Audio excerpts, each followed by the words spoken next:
you share some very specific protocols that you've seen effective with women that you've worked with, your women patients, whether it's breast cancer, it's lung cancer, it's cervical cancer. I know you've worked with so many different kinds of cancer, but what are some of the things that you've seen, some of the natural things, whether it's herbs or supplements or different things that you have seen be very effective across the board? I would say one of the most effective things that I've seen is frankincense or Boswellia serrata. And it knocked my socks off when it reversed brain metastases in a breast cancer patient who was given 3 months to live. And that's why when I look at that, and I never expected it to be so effective.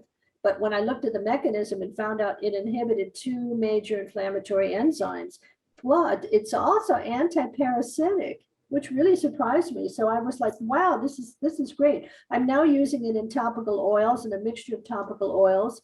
And what I'm seeing is that for me was that was a real turning point, because Boswellia, it's in the Bible, it's frankincense. And I'm like, what? It's thousands of years old. You're kidding me. How come? Why didn't anybody know about this? Why didn't anybody? And I was just given data from a patient, and she didn't even have breast cancer. She had something completely different, but she had all these articles on gliomas. And so when this woman came to me and they said, well, they sent me home, they said, I'm therapied out and, I only have 3 months to live and I'm only 39 years of age. And I'm like, oh my God. And I said, well, we can try frankincense or Boswellia serrata. And she said, well, what are the side effects? And I said, well, there aren't any. And she said, what do you mean there aren't any? And I'm like, well, there aren't any, there are no side effects. And she's like, okay, we'll try it. And I changed her diet, detoxed her, and had her on juicing, carrot juice and so on. And wow, it just turned it around. So all of my patients get juicing. All of my patients get frankincense or Boswellia. And I would say that, and all of them get detox from heavy metals. So we detox them from heavy metals, and that gets rid of most of them. But again, the emotional aspect is something that I've more recently looked into. And I realized that post-traumatic stress is a biggie in a lot of patients. So I'm looking into that. But basically speaking, Boswellia serrata, detox from heavy metals. And I also give curcumin. So curcumin and Boswellia together are wonderful. And they usually take it 3 times a day with their juicing, their carrot juicing. And everybody gets that. And then everybody gets detox from heavy metals.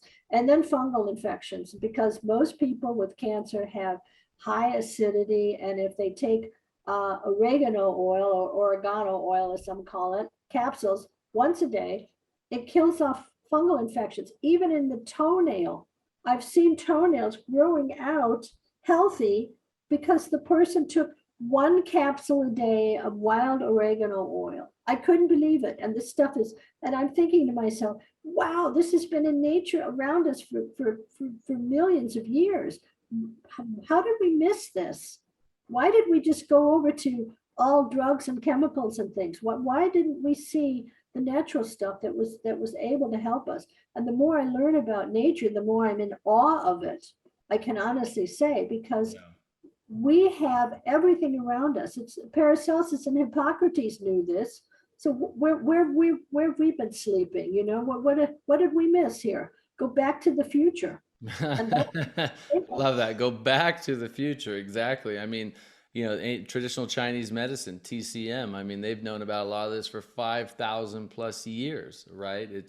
We know that some of the history, and we cover that in this series as well, is how the AMA was formed, and they basically took over the college education and, only funded colleges, medical colleges and medical universities that started teaching pharmacology and getting away from the natural medicine. We know there were a lot of campaigns that were done back then to basically start considering natural doctors as quacks, and that's kind of continued to today. But I think what you're doing and many others and what we're doing through this series is helping to, people to realize, look, there are so many amazing, effective solutions right here in front of us. Nature has it for us, right? We just have to realize that and start using it.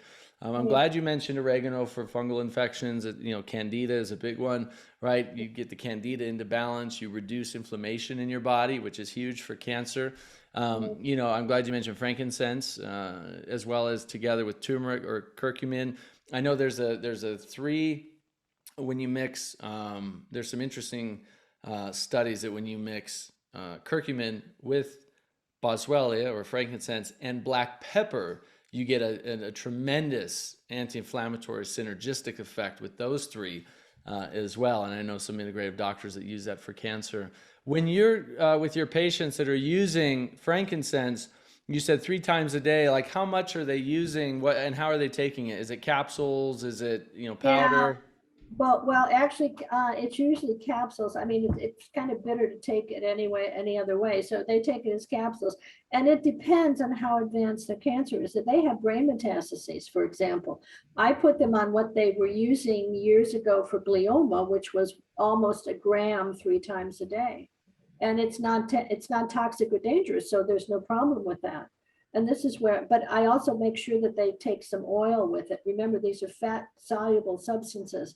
So that's Like a why, little bit of olive oil or coconut oil, something yeah, like that. yeah, I use virgin olive oil because the oleocanthanol in the virgin olive oil is also anti-cancer, and it helps with absorption for any of the fat soluble nutrients. So for frankincense or for curcumin, you need it. You definitely need it. And when you're So that doing the juicing, you said carrot juicing. What other kind of vegetables are you juicing in there? And then how much are your patients usually drinking a day?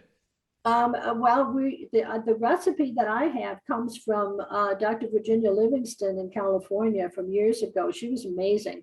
And I flew out to California in 1980 with Linus Pauling, and we looked through the dark field microscope and saw all of these little bacteria that were in cancer patients' blood that dispersed with vitamin C, which was really interesting.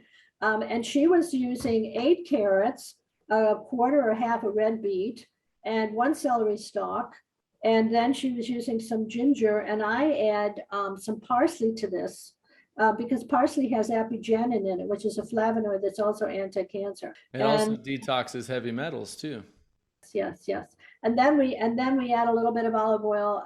They make it up in the morning. They juice it, make it up in the morning, and then oh yeah, and I forgot one thing that I'm recently adding is also broccoli sprouts. Mm. Why? Because Professor Dr. Hare from the German Cancer Research Center showed in her studies that the best inhibitor to breast cancer cells was broccoli sprouts. They had the highest levels of sulforaphane, okay, which is in cabbage and all of the, Brussels sprouts and so on. But anyway, so a lot of my patients grow their own broccoli sprouts and just they cut some every day, put it in their juicing, or else they freeze it so they have extra, and then they just take a handful and throw it into their juicing when they're juicing. And this is something that I just started doing because I thought, you know what, I know it's very helpful, but the carrots, as I said, the beta carotene, the ruthenium in the carrots, red beet. Do you know that the coloring of red beet is anti-cancer? I was so surprised. Celery is anti-lung cancer. I don't know the mechanism. I've been looking for the mechanism. I can't find it yet.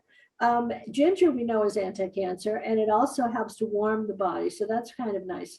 And there's all of these, and the olive oil, of course, with the oleocanthanol.